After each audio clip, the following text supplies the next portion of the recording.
Hello home chefs, welcome back to cooking Ninja Bangla. প্রতিবারের মতো আবারও আপনাদের জন্য নিয়ে আসলাম আরও একটা কেক টিউটোরিয়াল। আজ বানিয়ে দেখাবো রাউন্ড কেক থেকে কিভাবে হার্ট শেপ কেক বানাতে হয়, মানে কোনো রকম মোল্ড ছাড়া একটা হার্ট শেপ কেক বানাবো, আর সাথে থাকবে ডেকোরেশন। তাই অবশ্যই পুরো ভিডিওটা দেখবেন, এবং যারা ভিডিওটা দেখছেন কিন্তু চ্যানেলটা এখনও সাবস্ক্রাইব করেননি তারা প্লিজ চ্যানেলটা সাবস্ক্রাইব করবেন। 7 ইঞ্চি মোল্ডে করা 2 ডিমের স্ট্রবেরি স্পঞ্জ কেক নিয়েছি বেজ হিসেবে। আর এমন পারফেক্ট উঁচু কেকের টিউটোরিয়াল কিন্তু আমার চ্যানেলে অলরেডি দেয়া আছে, লিঙ্ক আমি ডেসক্রিপশনে দিয়ে দিয়েছি।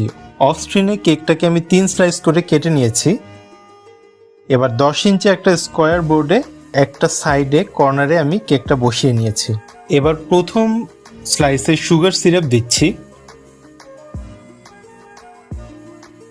সুগার সিরাপ দেওয়ার পর দিচ্ছি হুইপিং ক্রিম। আজকের পুরো কেকটা আমি রেড কালার ক্রিম দিয়ে কভার করব।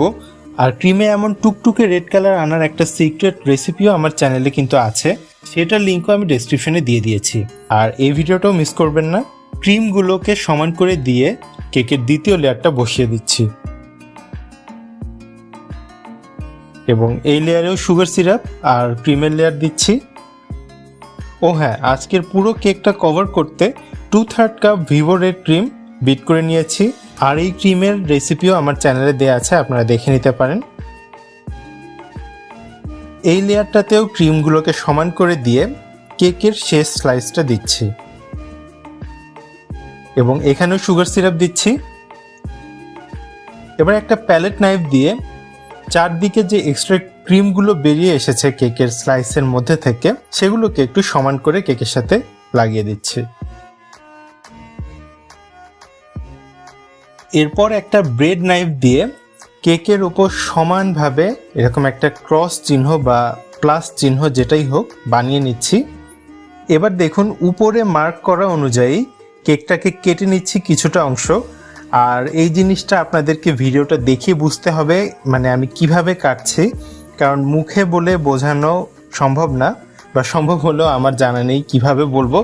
তাই আপনারা ভিডিওটা দেখুন, দেখলে বুঝতে পারবেন আমি কিভাবে দাগ বরাবর কেটে নিচ্ছি। এবার কাটার পর কেকের এক সাইডে দেখুন এরকম ভি শেপ তৈরি হয়েছে। এবার প্রথমে কেকের যে রাউন্ড সাইডটা আছে, মানে যে সাইডটা আমি কাটিনি, যে দিকটা গোল আছে, সেই সাইডটায় ভালোভাবে একটু ক্রিম লাগিয়ে নিচ্ছি।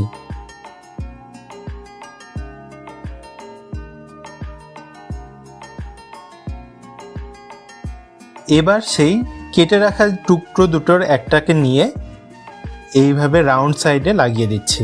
ভিডিওতে দেখে বুঝতে পারছেন কিভাবে করছি আমি।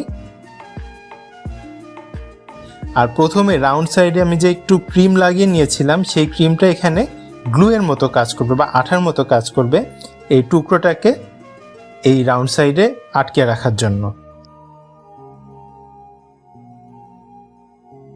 এবার কেটে রাখা অন্য টুকরোটাও রাউন্ড অংশের আরেক পাশে লাগিয়ে নিচ্ছি।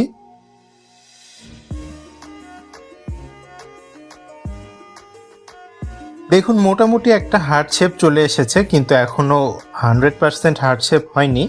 এর জন্য এই ভিডিওতে দেখানো উপায় দেখুন, এই মধ্যে কিছুটা অংশ ছোট করে ভি শেপ করে কেটে নিচ্ছি।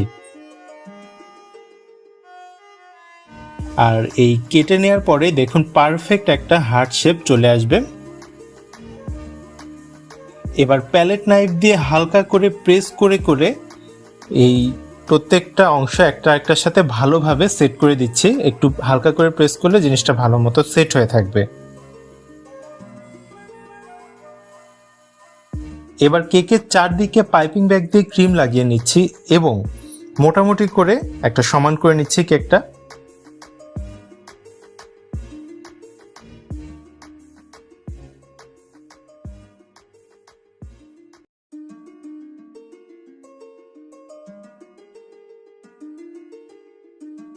তারপর কেকের ওপরেও ক্রিম দিচ্ছি।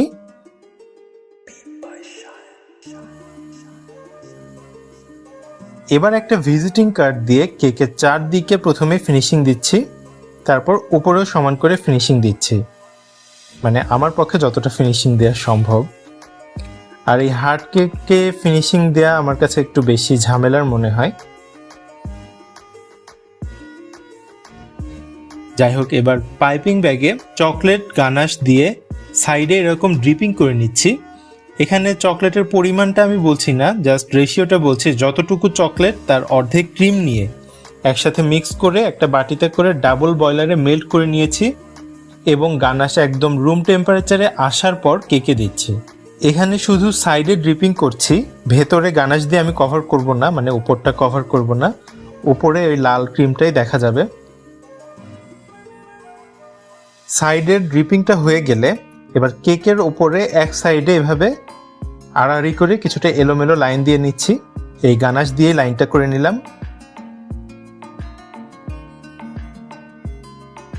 এবার একই ক্রিম দিয়ে 1G স্টার নজল দিয়ে ফুল বানিয়ে নিচ্ছি।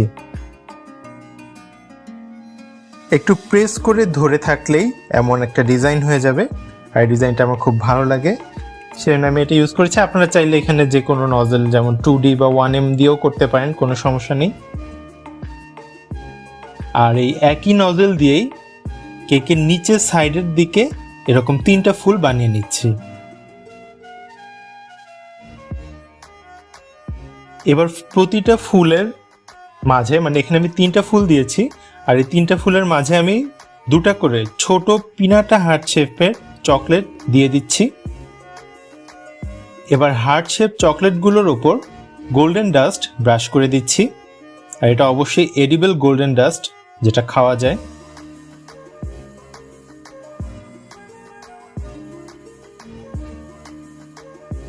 তারপর তুলি দিয়েই ক্রিমের ফুলগুলোর এই এডজ বা শার্প অংশগুলোর উপর আলতো করে করে ডাস্ট কালার দিয়ে দিচ্ছি। আর সব শেষে গানাশের ড্রিপিং এর উপরেও কিছুটা ডাস্ট কালার ছড়িয়ে দিচ্ছি। আর আজকের কেকে ব্যবহার করা সব প্রোডাক্ট পেয়ে যাবেন bakingtoolbox.com-এ। তাদের ফেসবুক পেজ এবং ওয়েবসাইট লিংক আমি ডেসক্রিপশনে দিয়ে দিয়েছি। আর এভাবেই শেষ করছি আজকের এই heart shape strawberry cake decoration. ভিডিওটা এবং কেকটা কেমন লাগলো অবশ্যই জানাবেন কমেন্টে। আর ভালো লাগলে অবশ্যই ভিডিওতে লাইক দিবেন, আর ফ্রেন্ডস অ্যান্ড ফ্যামিলির সাথে বেশি বেশি শেয়ার করবেন। তাহলে আজকের মতো এ পর্যন্তই। সবাই ভালো থাকবেন, সুস্থ থাকবেন। আল্লাহ হাফেজ।